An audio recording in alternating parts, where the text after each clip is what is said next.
Hi, everybody. Welcome to another edition of the Captain Lou Extravaganza live here on the Captain Lou Sports Network on YouTube and, of course, on our Facebook page, which is the Captain Lou Extravaganza, also live tonight on X at The Real Captain Lou.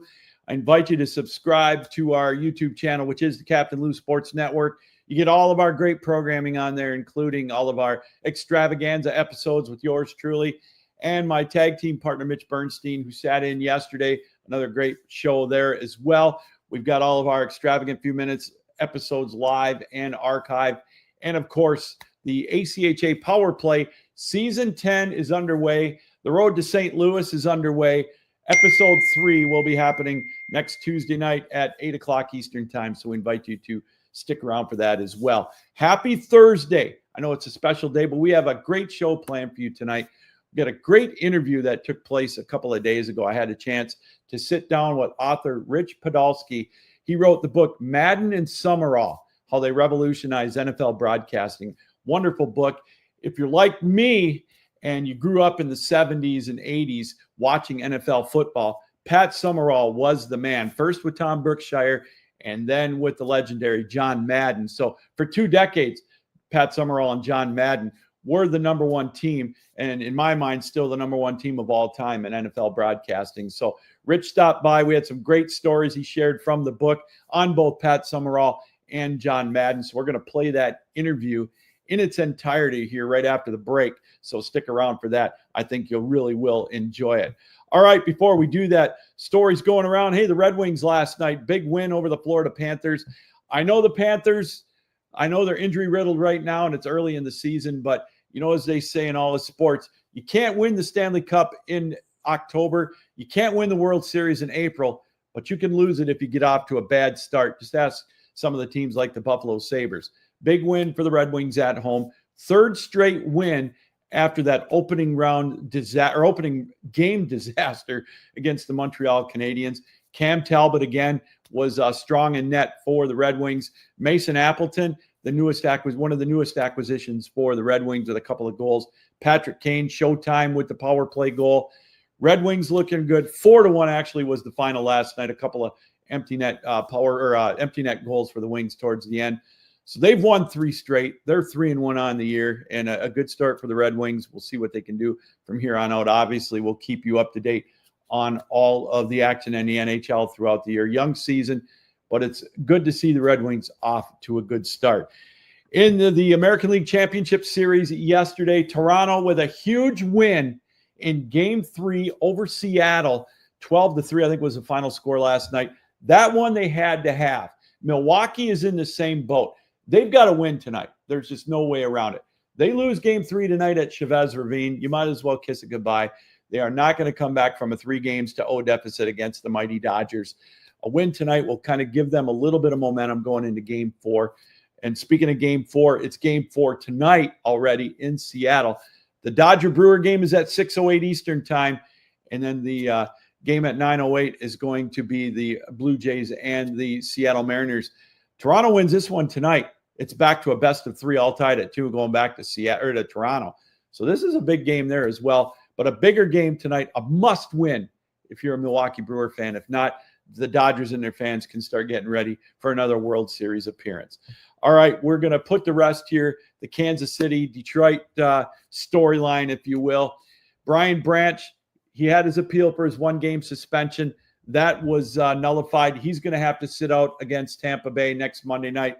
That's a tough loss for the Lions, rather, going into that game against Tampa Bay, the number 1 team in the land, that being, in my book, the Tampa Bay Buccaneers. Without Branch, Detroit's already riddled secondary is going to be really put to the test. Dumb sequence of events after the game. I know he got goated. I know that Patrick Mahomes was goading him after the touchdown. I know all about the illegal block, a lot of stuff that was let go. It happens in the NFL. Brian Branch should have done that. It's the bottom line. And, you know, he might be a good guy, but he plays with an edge all the time. He got what he deserved. I'm sorry. You know me, I'm a Lions fan. You can see the jerseys in the background. But what Brian Branch did was dumb. He was playing with fire. He has been. That's his style. And it finally caught up with him, and it's going to cost the Lions. I hope they rebound. I hope they can beat Tampa on Monday night. But again, maybe he learned. We'll see. I don't know. And with all the talk about Kansas City, I'm sorry. You know what? What I read about them, and good teams do this. The Patriots did this. They get the referees in, when they come in the preseason, they meet with them. They talk to them. They find out. They do their research. How far can they go, after the whistle, around the whistle? You know what? They're not, they're getting away with it. They win the games. They get the benefit of the doubt. Now, I know Detroit got the benefit of a doubt a few times last year. So, I'm sorry. As much as it pains me to see that Lions loss, or on Sunday night against Kansas City, and some of the things they may have gotten away with, good teams overcome that. Great teams overcome that. There's still a lot of time left in the regular season for the Lions. We'll see how they react to this. It's time to put it to bed. And you know what? The image, it's now put the Chiefs right up there with the Dodgers. They're the new evil empires. They're the teams that fans love to hate. Well, you know what? The Dodgers aren't doing anything illegal. They're playing by the parameters. Until we get a salary cap era in Major League Baseball, the Dodgers are going to do what the Dodgers do. They're the best team money can buy, and they're showing it right now. They've got all the talent. They've got the pitching staff right there, and they've got the hitters. In Kansas City, they win. Teams don't like a constant winner. Patrick Mahomes, he comes across in his commercials as this baby face, do nothing wrong. He's playing with an edge. He's a winner. You know what? It's tough to take, especially after what he said in the post-game show where he says they do everything between the whistles. We all know that's not true, but they win. And until you knock them off, they're going to keep doing it. So they're the evil empires right now. And what are you going to do until somebody beats them? That's just the way it goes. Oh, before we go to break, speaking of baseball, hey, congratulations to the Dodgers. What I loved about that win the other night in Game 3 was Yamamoto was left in to pitch a perfect game. AJ Hinch, here's a memo to you. You can let your Bulldog pitch more than 6 innings. When it comes to this time of year, you let him pitch 115 pitches, maybe 120. If you would have done that, maybe your Tigers, our Tigers, would have been playing in the American League Championship Series and not the Mariners. You can let them go 120 pitches. Analytics doesn't always work. Okay, I said it. I'm done. I'm off that soapbox. We'll see what happens now. It's in the past, but it just frustrated me when I saw that box score, woke up and found out Yamamoto pitched a perfect game. You can let your Bulldog, you can even let Casey Mize pitch more than 60 innings, all right? Let him pitch. Yamamoto did it. 115 pitches. I think his arm is still attached to his shoulder. All right, we're going to take a break. When we come back, we're going to bring you that interview we had with Rich Podolsky, author of Madden and Summerall, how they revolutionized NFL broadcasting. It's coming up right after this here on the Captain Lou Sports Network. Hi, everybody. Captain Lou here. Hey, is there a ball game you want to go to last minute? How about the Spartans at Spartan Stadium? Go to the Big House to watch the Wolverines. Is there an NFL game you want to go to? Lambeau Field, Ford Field, wherever, Baltimore. How about the Tigers for the pennant drive? Well, go to SeatGeek. Get those tickets there. Use the promo code Captain Lou right on the screen, and you'll get $20 off of your purchase. It's that simple. So go to the Spartan game. Go to the Big House. But use the promo code Captain Lou at SeatGeek, and you'll be all set. The Captain Lou Extravaganza here on the Captain Lou Sports Network. And as promised, we are pleased and honored to be with the author of a great book just out, Madden and Summerall, how they revolutionize NFL broadcasting. Rich Podolsky joining us. Rich, thanks for taking time out to be with us. How are you? My pleasure, Lou. Good to be with you. Let's talk about the history here. Oh, absolutely. Before we get to that, what was your main inspiration for the book, Rich? I had lived it. I worked at CBS Sports with these guys. I knew Madden, and we were friends even before he came to CBS.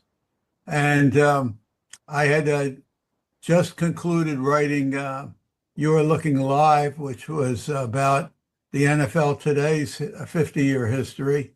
And a friend of mine and I were having lunch, and she said she had worked for 40 years at CBS and Fox, working with those guys. And she said she wanted to write a Substack about because she had a lot of good Madden and Summerall stories. And I said, don't write a Substack, write a book. That would make a great book. I'll help you. I won't charge you a dime. I'll keep my name off it. I'll get you organized. And she said, I could never write a book, but I could write a few articles here and there. Why don't you write the book and I'll give you the stories? And it kind of started from there.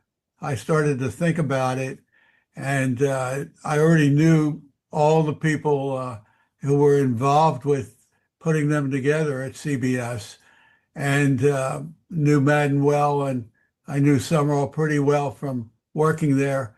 And I thought if I could get a hold of two people that were key to their inclusion, one was Terry O'Neill, the great producer, and the other was Van Gordon Sauter, who was president of CBS Sports for just 2 years. But they were the two responsible for putting this pair together. And Sauter was approaching 90 years old. Wow. And I thought if I could get him and O'Neill, who I hadn't heard from in a long time, well, I did get them both. And it kind of worked out, and I started doing my research, and lo and behold, we have a pretty fun book to read. Well, it definitely is that. And, you mentioned Terry O'Neill, and you write in the book that kind of, I don't know, he wasn't the easiest guy to work for, but they got the results. And like you say, the rest is history. Yeah. He was a guy that people found difficult to work for. You put it just exactly right, because Terry sort of had an attitude that if you weren't kind of thinking quick, doing your best 24 hours a day, then he didn't have any use for you. But Terry was a genius production-wise. Sauter brought him into CBS. He brought him in to kind of revolutionize CBS's NFL broadcasting. They were way behind NBC and ABC. Terry was the producer for a while of Monday Night Football at ABC, and he was only 31 years old when he came to CBS, and he had already quite a few notches in his belt. So I happen to know Terry through a guy named Bino Cook. They were friends in Pittsburgh. Bino was a friend of mine who I had met when I was covering the Miami Dolphins down in South Florida. And Bino spent a year or more as the PR guy for the Dolphins. And Bino just told me story after story about how great his 10 years were at ABC Sports, where he was in charge of the college football schedule and the PR for the college football. And he told me all about his days at working for Roone and O'Neill, and he said O'Neill was this young genius, and he enthralled me with these stories about how great it was to work in TV, and it made me want to work in TV. And eventually, I got the job at CBS thanks to Bino. So, all right, we started with O'Neill, and then we have to get to Sauter. Yeah. Sauter was a guy who was a CBS executive. At the time, he was tapped to become the head of CBS Sports. He had no sports background at all, but he knew television and he knew talent. And that's how he came to the conclusion that John Madden should be his analyst. And when he was brought in 1980, and then he quickly hired O'Neill. O'Neill and Sauter sat down, and Sauter said, first thing we got to do is split up Summerall and Brookshire. Pat Summerall and Tom Brookshire were the number one team at CBS Sports and probably the number one team doing professional football on the air. Yeah. They had been doing it for 7 years. They had done 3 Super Bowls, but they had their problems in that from the second they got to a remote location to the time they got back home, they were drinking their margaritas and Bloody Marys. And they never stopped, and they got in some bar fights on Saturday nights. And it got back to Sauter, and Sauter said, "We've got to stop this." So his first solution was to split them up. So O'Neill said, "Well, who do you have in mind to be the number one team?" And he said, "Well, I don't know about play-by-play, but I do like Vin Scully, who was the number 2 play-by-play guy at CBS at the time. But I am certain I want John Madden to be my analyst." Well, John Madden was in his second year at CBS Sports doing half a dozen games, and he was so raw and mediocre in the beginning that none of the games were going back to New York. They were letting him get his footing, and he almost got fired after that first year. That's how the book opens, with him saving his job at a pre-Super Bowl luncheon when he put on a 5-minute entertainment routine for 500 advertisers and media members in the audience. And it just cracked everybody up. And he had the entire room, the entire audience in the palm of his hand. And it was at that point that CBS executives realized there's a lot more to this guy than what we're seeing on the screen, because nobody's really given him any help to learn how to be an analyst. He didn't know when to get in, and he didn't know when to get out. And he really had to learn to trim down his stories. And it wasn't until he got with Summerall that he became the great John Madden that we got to know.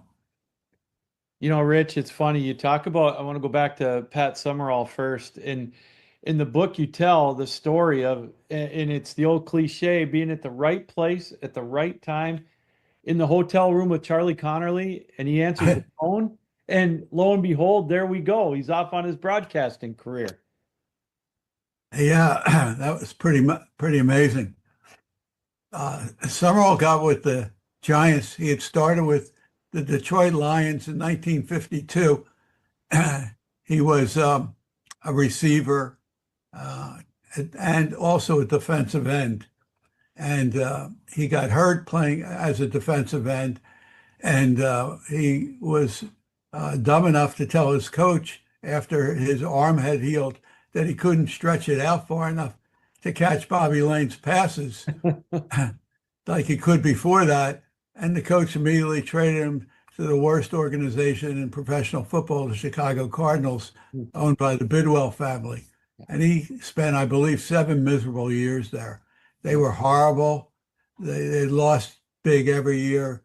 And Summerall just didn't know how to get out of that. And he was marking the days until he could retire. When they traded him to the Giants needed a kicker. And he became a kicker in college when he was at Arkansas. And it was just something, he was a great athlete. We have to go back to his high school days. He was a 5-sport athlete. And one of those sports, was football, of course. One was basketball. He was Adolph Rupp, the greatest coach at the time in the history of college basketball at the University of Kentucky, recruited Summerall and wanted him. And Summerall said, "Only if you let me play football too." And Rupp said, no, my guys only play basketball. And so he went to Arkansas because Arkansas was willing to let him play both sports. And when they asked for the open tryouts for a kicker, he won the job. One quick story, in when he was 16 years old, he was one of the best under 18 tennis players in the country. And this happened by accident. He picked up the sport on his own. He never had a coach. He learned it at the neighborhood playground, watching other people play. And by the time he was 16, he didn't know how good he was. His high school didn't have a tennis team, but they knew he was very good, and they entered him in a local tournament in Northern Florida, and he wiped everybody out. And at that point, he was interested in finding out how good he was. He read about the great annual tournament they held at Fort Lauderdale every year, the junior championships for the state of Florida. And you had to be 18 and under to play in it. He was 16. He went down there, and according to Sports Illustrated, he won it. Wow. And he got there by hitchhiking with one pair of black high-top sneakers and one tennis racket, while all the other rich kids had loads of tennis clothes, loads of rackets and changes of footwear. And he wound up beating, I forget the guy's name, but it'll come to me later. The player he beat in the finals wound up 4 years later playing at Forest Hills for the national championship of the United States. That's how good Summerall was.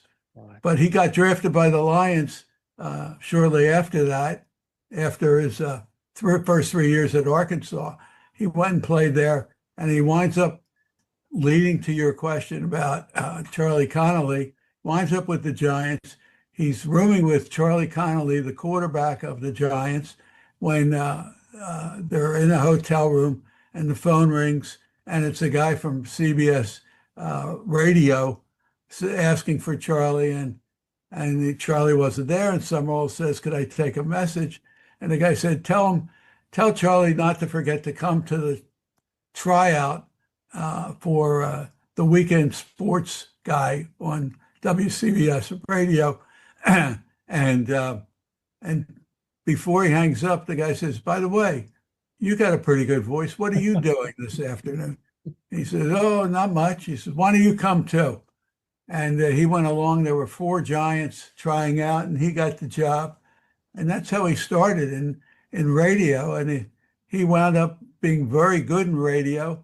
And he worked for several years. He wound up, and when he retired in 1962, he became the morning DJ and morning man host of WCBS radio for the morning show, doing traffic and weather and interviewing celebrities and doing the sports. And he would go out in the evenings and to the nightclubs and meet the stars and line up interviews for the next day.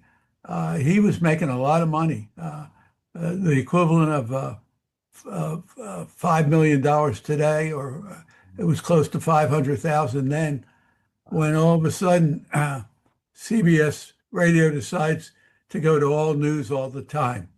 And that was the end of the Morning Man show.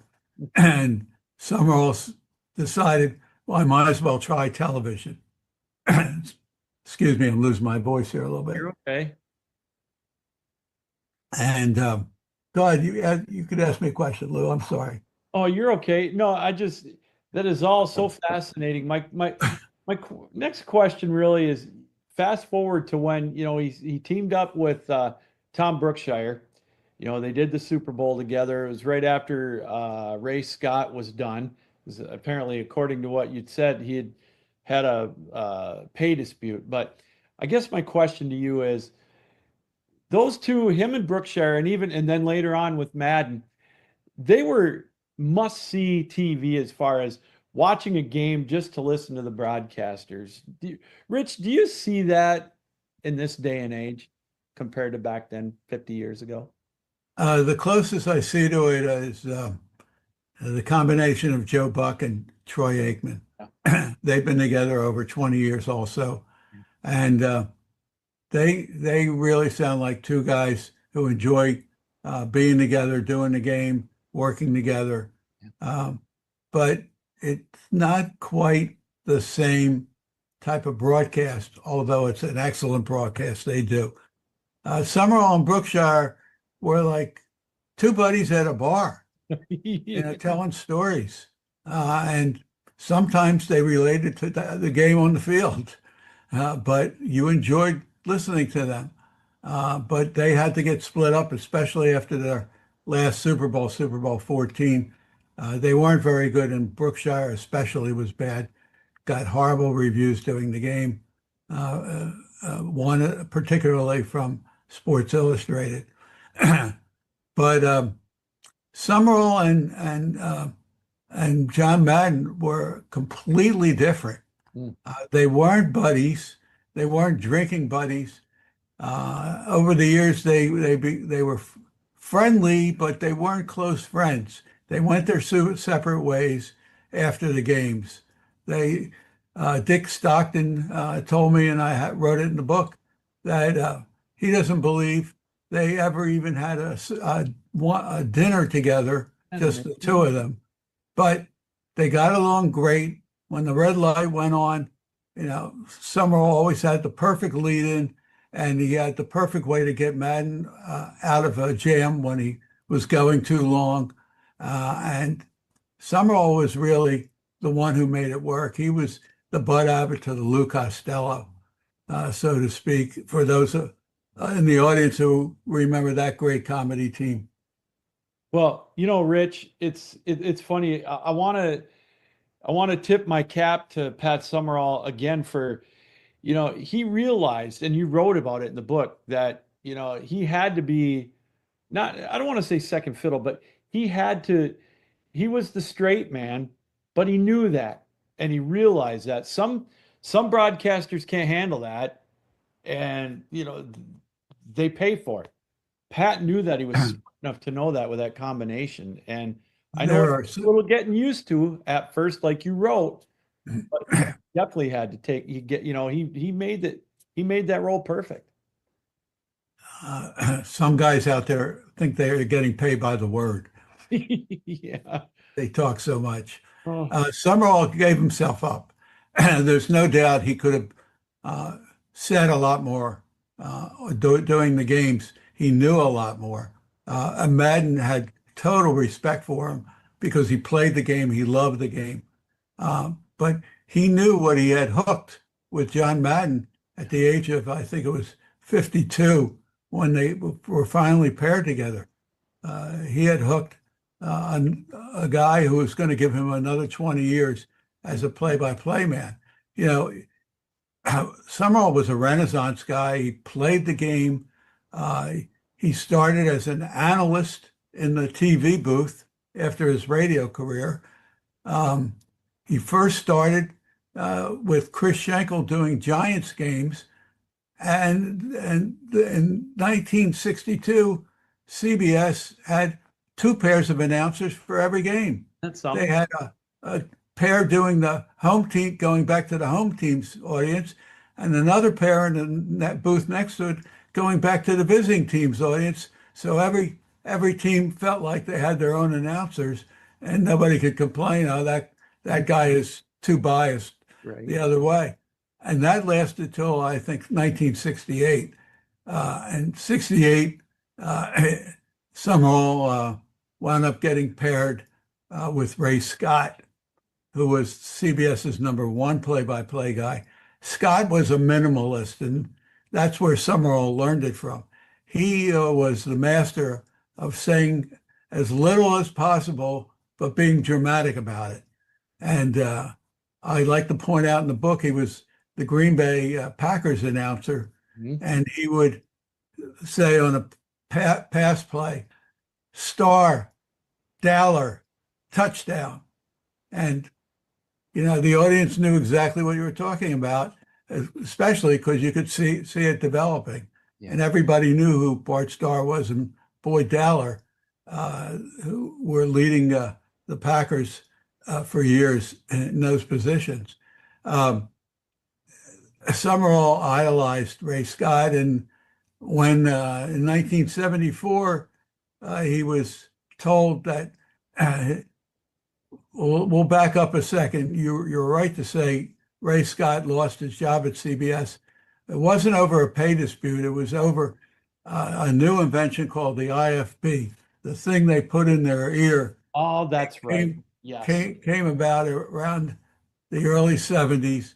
It was so the producer and the director could talk to the analyst or the play-by-play guy and give them a cue. We're going to go to commercial here, or we're going to introduce this new product here, or whatever.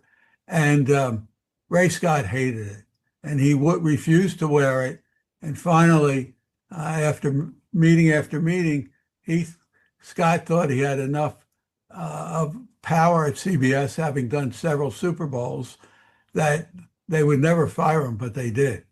And at that point, Pat was paired with Jack Buck, who was Joe Buck's dad. Mm-hmm. Jack Buck was a terrific play-by-play guy in his own right. One of the best. And, of course, he has that great baseball line. I think, correct me if I'm wrong, I don't believe what I just saw, or something like that. Right. Absolutely right. And Jack Buck was a terrific play-by-play guy. And the new president of CBS Sports at that time in '74, Bob Wussler, who came up with the idea for the NFL today, he calls Pat Summerall in for a lunch. And at the lunch, he tells him, I got to split you up from Jack Buck. It's not because you guys aren't good, but because you both sound alike. I can't tell who's talking. You both have these great baritones. And Summerall said, well, if you're set on doing that, I'd like to give it a try doing play-by-play if you'll let me. And he said, who do you have in mind? And he said, I've been working with this guy, Brookshire and Philly, doing weekend stuff for NFL Films.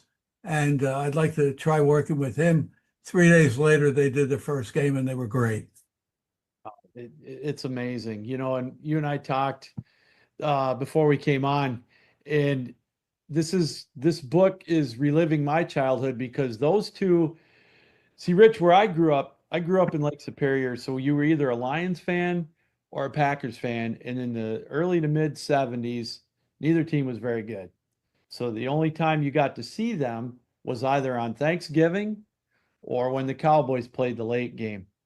And that's where I got into the love of broadcasting, was through them. It had a big game feel with Summerall, and he was just so smooth.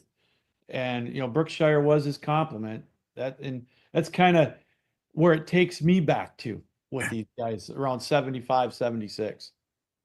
Well, most people point out all the fun stories I tell about Madden in this book, but Summerall really had his own great life and career.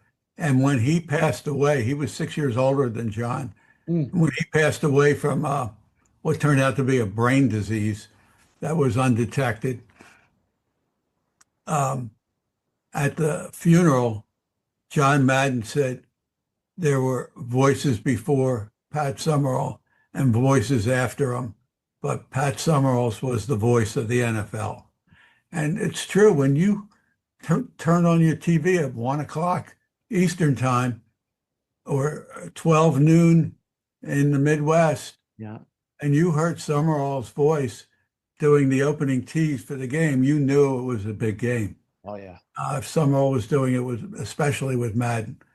They were appointment TV, and I like to point out how important they were to the growth of the NFL's audience and helping to make NFL football the number one sport in the country, and the NFL TV events, the Super Bowl, et cetera, the number one television shows in the country.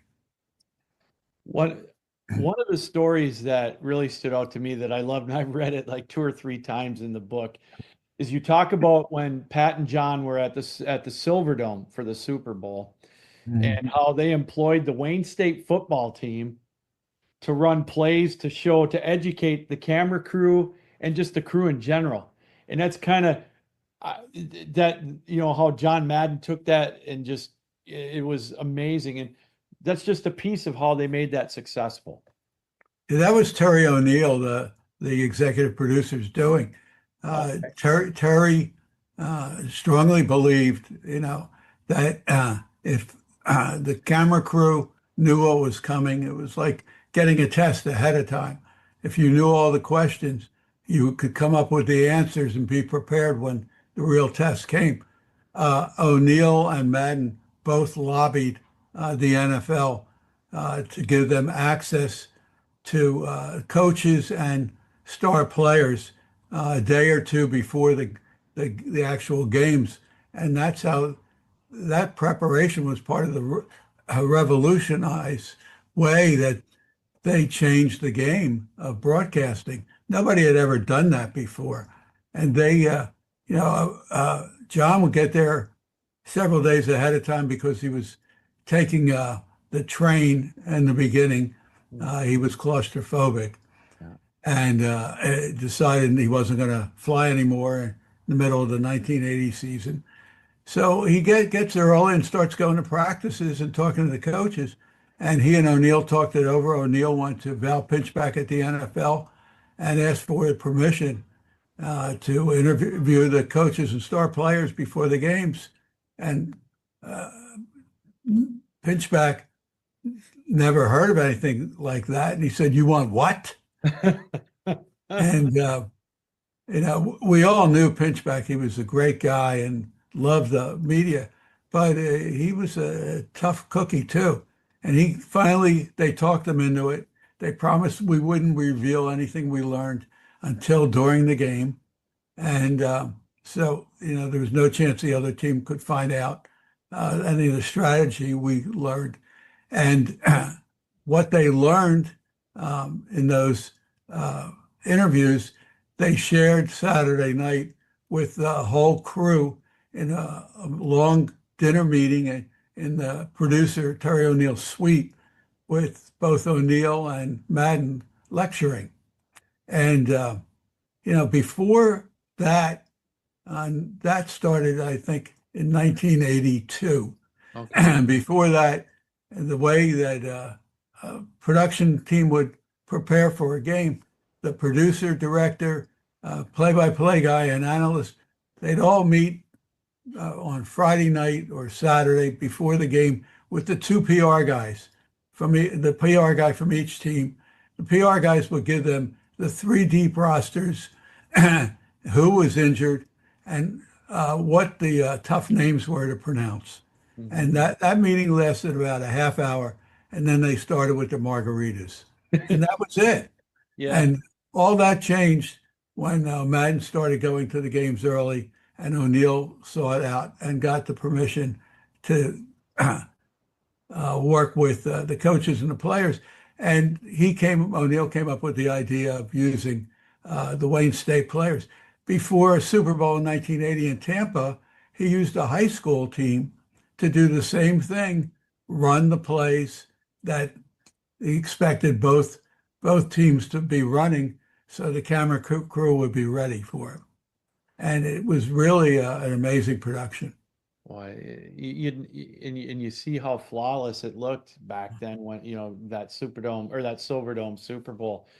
Rich, I got to tell you something else, of the many things that I read in the book, I think, and I go back, and Sandy Montag probably had the job, I don't know, 150 to 200 million of us would envy having to travel with John Madden on the train and then eventually the bus to, just to be with them. And then also another story, how the bus became when they were going to do a billiards show halfway in the middle of the week. It's just right. Stories like that it's amazing how all this evolved into the Madden Cruiser, and Sandy Montag with, like I said, the job all of us would envy. Yeah, absolutely. What happened with the billiard show was that Madden was becoming so popular through his Miller Lite commercials. And by the way, that's how that's how Van Sauter had decided that Madden was the guy. Because O'Neill, when O'Neill first met with him, he said, why do you think Madden's the guy? I haven't seen him on TV. His games haven't come back to New York. Have you seen any of the tapes? He asked Van Sauter. And Sauter said, oh, no, no, no, but he's the guy. He said, finally, he revealed that it was through the Miller Lite commercial that started running that year. And, that they were new and they were incredibly popular. He did 6 in total for Miller Lite. And those are the commercials where he came bursting through the wall. And and the bartender says, how many times do I have to tell you, John, you got to use the door? um, but I got off on a tangent and I forgot where we were at. No, we're talking about the, Sandy Montag having. Montag, yeah. Yeah. You gotta love Sandy Montag. I mean, he starts out, he couldn't get in the broadcasting side at Syracuse University. He got turned down for that, but he was going to find a way to get involved, and he starts volunteering to work to do stats for games in the area at Syracuse and other TV games, and he was getting paid $50 a game, and he even took a job. I think it was People's Express Airlines, one of those real cheap airlines. He took a job, part-time job, so he could fly free, just so he could go to another game the same weekend and get another $50. And he'd tell his dad, I'm sitting on the first row, I'm sitting next to Marv Albert, and they're paying me. He loved it. He loved it. So he eventually gets this job, kind of being John Madden's traveling companion, because John was traveling by train and he had other things going on, and IMG didn't want to lose him as a client, so they and CBS got together and shared his salary, and he became a very important guy in the world of sports broadcasting. He's now one of the top agents in the business. But that getting back to the bus thing, CBS decided they were going to send John in the middle of the week when he wasn't working to Minnesota to do a pool billiards event with Minnesota Fats, except they had no way to get him there because he couldn't take a train and get back in time. So Terry O'Neill knew a guy, and they wound up hiring Dolly Parton's bus for 3 or 4 days. And Madden gets on the bus and says to Montag, we got to get one of these. and that's how that started. And they got the word out. And before you know it, the CEO at Greyhound offered to build him one. And the Madden Cruiser became a thing. Didn't you say in the book, Rich, that the first bus is in the Hall of Fame at Canton? It is. It's true. Absolutely true. People were doing stories. Reporters were begging to ride the bus across country with them just to write a story about it. Yeah. There's a great one in Sports Illustrated that I mentioned. Peter King wrote a great story about riding the bus with John. One of my favorite things about the bus was, John loved people and he just wanted to hang out with people and meet them.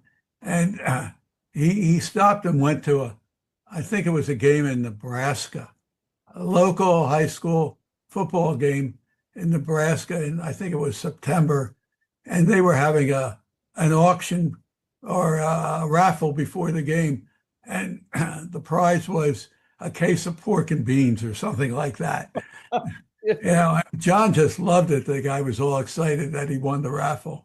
And he loved hanging with those people. But his best friend was John Robinson, the football coach of the Rams and before that USC Trojans.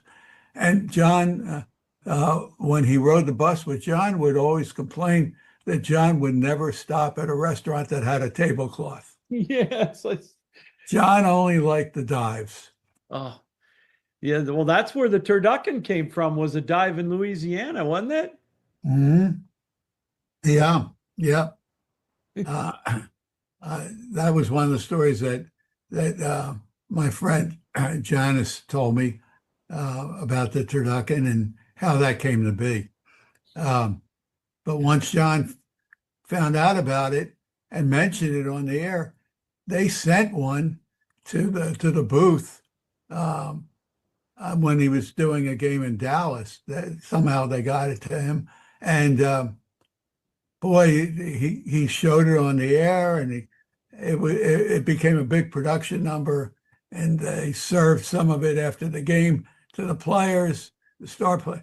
And the guy said, we went from selling 40 turduckens one Thanksgiving to 2,000 the next. What was that? So CBS had, they had the NFC for all those years. And then when it came up, when it was up for renewal, they kind of dragged their feet, and Rupert Murdoch and Fox took it over.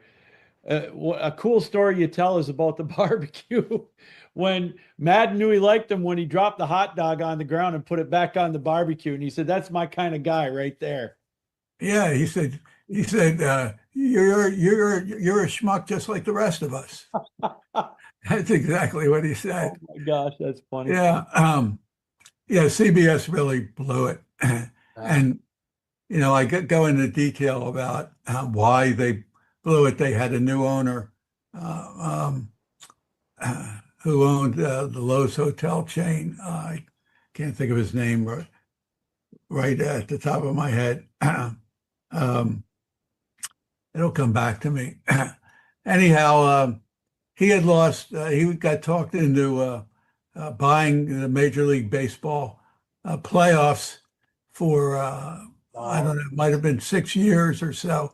Yeah. And NBC was quoted as saying, you're going to lose $100 million a year with that ridiculous bid. And they did lose $100 million a year for the first few years. And Larry Tisch was the guy's name who owned CBS. And Larry became less interested in buying properties, and he was losing money on baseball. He was losing money on the Olympics, which they had, Winter Olympics, which they had bought. And so when it came time to renew for NFL football in 93 for the 94 season, he said, I'm not going to lose any money on football. And they said, well, we have to raise our bid. And they were paying $250 million a year in the last year of their contract. And they finally got him to be willing to pay $295 million, which he was dead set against, to keep it. And Neil Pilson, the president of CBS Sports, thought he understood that 295 would get it, except he didn't understand Murdoch. Murdoch wasn't worried about losing money. Murdoch was interested in building a network. Every ABC, NBC, and CBS, they all had 200 affiliates plus, and they were all, top cities on the dial. And Murdoch had 139, of which most of them were UHF channels. If you're old enough to remember UHF channels, channel 48, channel 72, you couldn't find it, and so he had to do something to try to get more affiliates. And what he did was he offered the NFL $405 million a year versus CBS's $295. CBS had the chance to match that bid. They could have bid 406 and taken it. And Larry Tisch said, they can have it. Yeah. Let them lose the money this time. Well, Murdoch wound up building the network. All the affiliates switched over to Fox. Mm-hmm. And before you knew it, Fox was a real entity. And the first thing he does is he hires Summerall and Madden. In fact, Madden was the first guy he hired. And Madden really liked him from the beginning, thought he was a real regular guy. And that's what convinced him. You know, what's funny is Detroit went years without a CBS affiliate when Channel 2 hopped over to Fox. So Oh, yeah. totally understand that. I want to go back, if we can, to back in the 70s, with the NFL Today, and before Madden and Summerall were teaming together, Brent Musburger wasn't the most well-liked guy, especially with Summerall, because they were kind of stealing the thunder during the pregame shows. I read in a portion of your book. Is that correct? Yeah, I go into it in detail in You Are Looking Live. Yeah. Brent was probably the greatest pregame show host in the history of broadcasting. Mm-hmm. He invented the position, really, with the NFL Today. Before the NFL Today, it was the first show of its kind to go live, the first to have a woman, the first to have a black analyst in Irv Cross, and the first to talk about gambling with Jimmy the Greek. And Brent was the guy in the middle juggling all the balls. And not only that, that first year, they started doing same day highlights of other games. If you wanted highlights of other games, you had to wait till Monday night halftime when Cosell did it. Yes. But CBS figured out a way to do it. They would throw it up on the screen. Brent knew, without notes, Brent knew who everybody was. He'd call the plays just by watching the brief highlight, and they go from one highlight to another, and he didn't miss a beat. He was great. But Brent had this great desire to know everything and be the first one to tell it. Yeah. And we had a thing, I was the writer on that show. We had a thing called the whip around at the beginning of the show, where they would open and he would say, "You are looking live at Vet Stadium in Philadelphia, where today the Eagles and Wilbert Montgomery will take on the Detroit Lions and so and so." And then they go to the next game, and you're looking live at Soldier Field in Chicago, where today the Bears, et cetera, et cetera. And they do 4 or 5 games that way.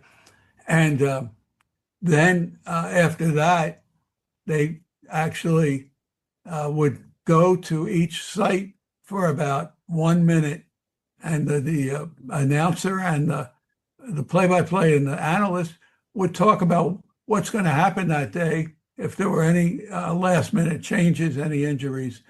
And Brent could listen in to the rehearsals before they went on the air of each site. And if there was anything big going on, instead of just throwing it to Summerall and Brookshire, saying, "What do you got for us there down in Dallas?" he would say, "I understand Roger Staubach isn't starting today. Why don't you tell us about that?" And it was the producer of the show, Michael Pearl, said that was Brent's way of, quote unquote, stealing the news. And he loved to do that. And Summerall and Brookshire were not fans of his. Wow. In fact, Brookshire wanted to literally kill him. That's what said. They had to stop him once from coming to Dallas with a gun in his in his valise. And he became famous for getting in that fight with Jimmy the Greek. Well, that was because the Greek had the biggest scoop of his career when he was about to tell that Notre Dame was going to hire a high school football coach as their new coach, and Jerry Faust. Yeah. And Brent leads to the Greek and say, "Well, I understand they're going to hire a high school football coach. Greek, what can you tell us about?" And the Greek just goes, "Humana, humana, hum," the Jackie Gleason routine. And he was tongue-tied, and he was so mad at Brent for doing that.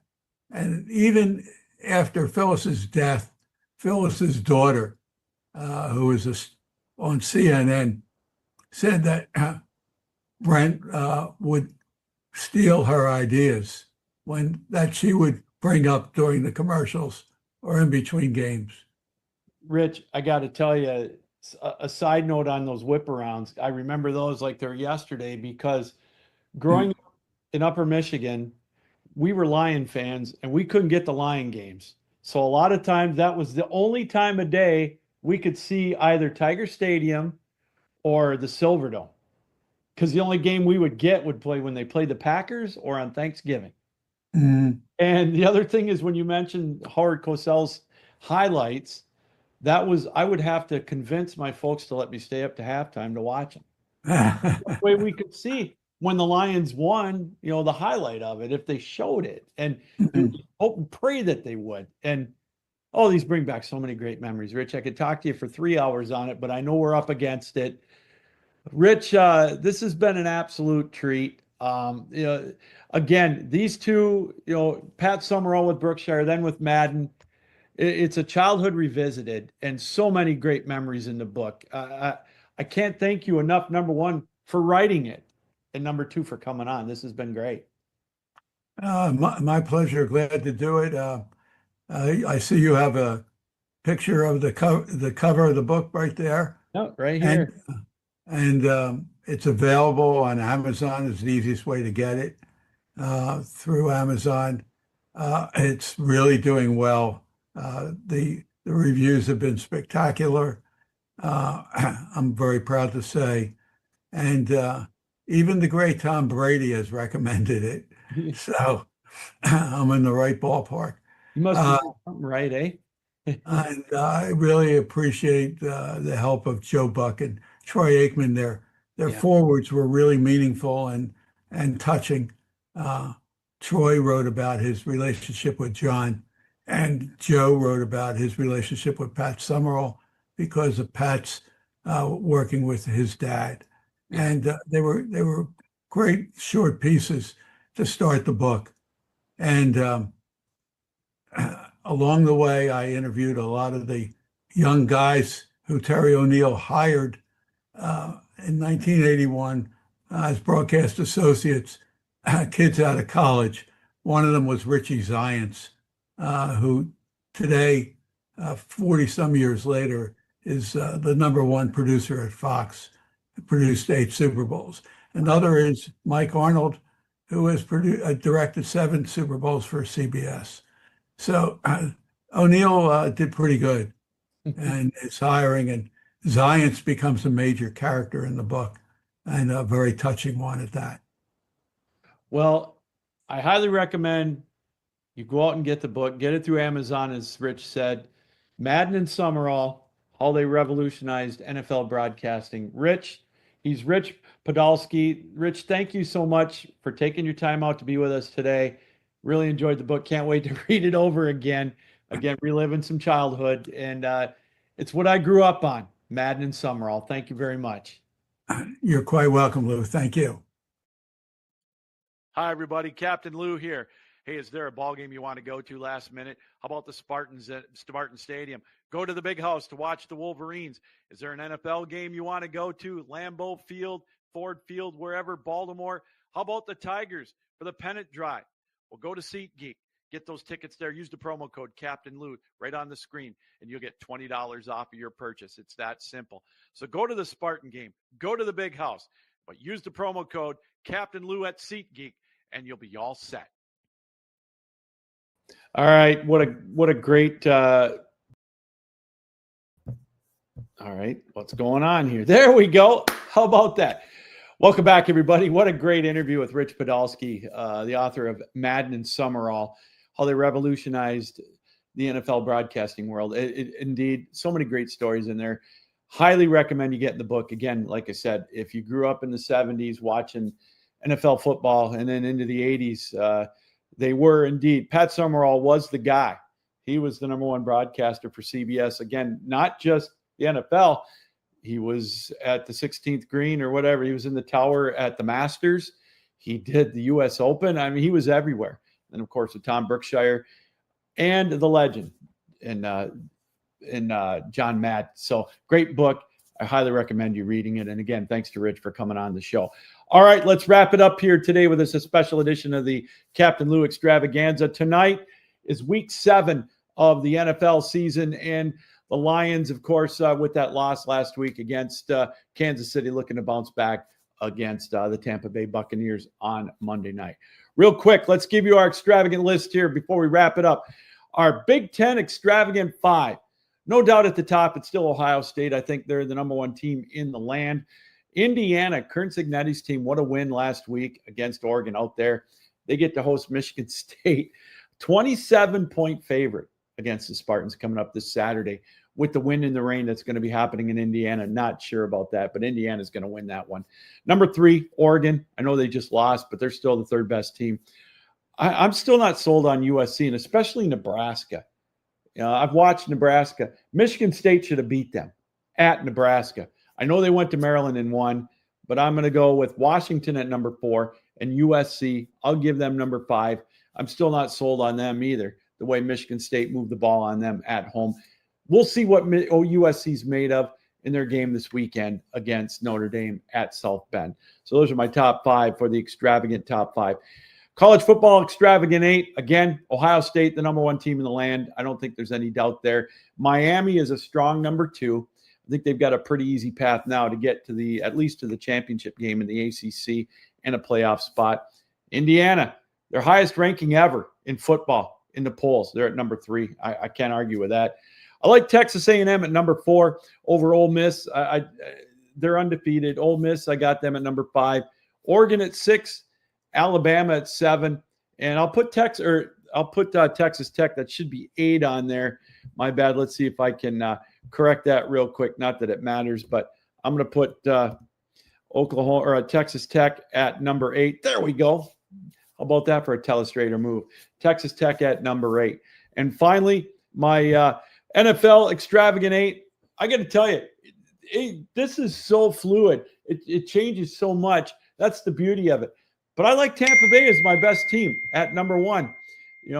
They're winning games. The way they're winning. Baker Mayfield is my NFL MVP. All of a sudden, everybody's on the Patrick Mahomes bandwagon over the last 3 games. I'm sorry, but Baker Mayfield's done it all year. He's won games that they helped them win that they shouldn't. If it weren't for him, they'd be 1-5 right now. No doubt about it. He has led them to some drives. I'm telling you, he is the MVP. Baker Mayfield is definitely the MVP right now. I've got Indianapolis at number 2, 5-1 right now. How can you argue with that? Pittsburgh, as much as it pains me with Aaron Rodgers, all of a sudden resurrecting a career, getting him off to a hot start, they're at 5-1 loss with them right now. Kansas City, I'll put them there at number 4, only because they beat Detroit. Detroit and Green Bay, I could have flip-flopped them at 5-6, but I'm going to stick with that. And then I've got Seattle at 7. They're making big plays. They're up and coming. You could argue that they're one of the top teams in the NFC, right up there with Tampa Bay at number 8. How about New England? They beat Buffalo. Got to put them ahead of them. So I'm going to put, there's my extravagant 8 right there for the NFL. All right, here we go. As customary, every Thursday, Presley and I'll tell you what, it's been tough. We had a bad weekend. The October cooler is in full effect. Every year, I start out guns a-blazing, hotter than the firecracker in September. Then October hits, and boom, it's like a reality check. And it's what they say. If you think you're going to make a big living off of betting games, it always comes back. And boy, did it ever. 1-5 last week. Still with our teaser parlays, we're doing all right. 27-15. But that just shows you how hot of a start we were on. But I'm going to do this. I think Pittsburgh's going to win. I really do. But I think it's going to be closer. I'm going to take the 6-point teaser. Go with Cincinnati now, getting 11.5 at home. I'm going to say under 50.5. I don't think both teams are going to put up a lot of points in this one short week. So that's our teaser, -135. Let's see if we can get back on the winning track to start off the weekend. All right, that's going to do it for another edition of the Captain Lou Extravaganza. We want to thank Rich Podolsky, author of Madden and Summerall, how they revolutionized NFL broadcasting, for coming on the show. What a great interview it was. If you missed any of it, go back to the archive here on the Captain Lou Sports Network. That's why you need to subscribe to our channel. You get all of our great programming right there. It was a great interview, great stories on John Madden and Pat Summerall, some great insight on how they came together and how they became the monsters they were in television broadcasting. Great interview. We want to thank Rich for coming on the show. And also we want to thank you, the viewer, for taking time out to welcoming us into your homes, on your computers, iPhones, laptops, however you watched us around the world, right here on the Captain Lou Sports Network. Have a great weekend, great Thursday, everybody. We'll see you Saturday as we get you ready for a sports weekend with another edition of an extravagant few minutes then. Until then, Captain Lou saying, keep your heads up, keep your sticks down, keep your feet moving, and as always, keep your mind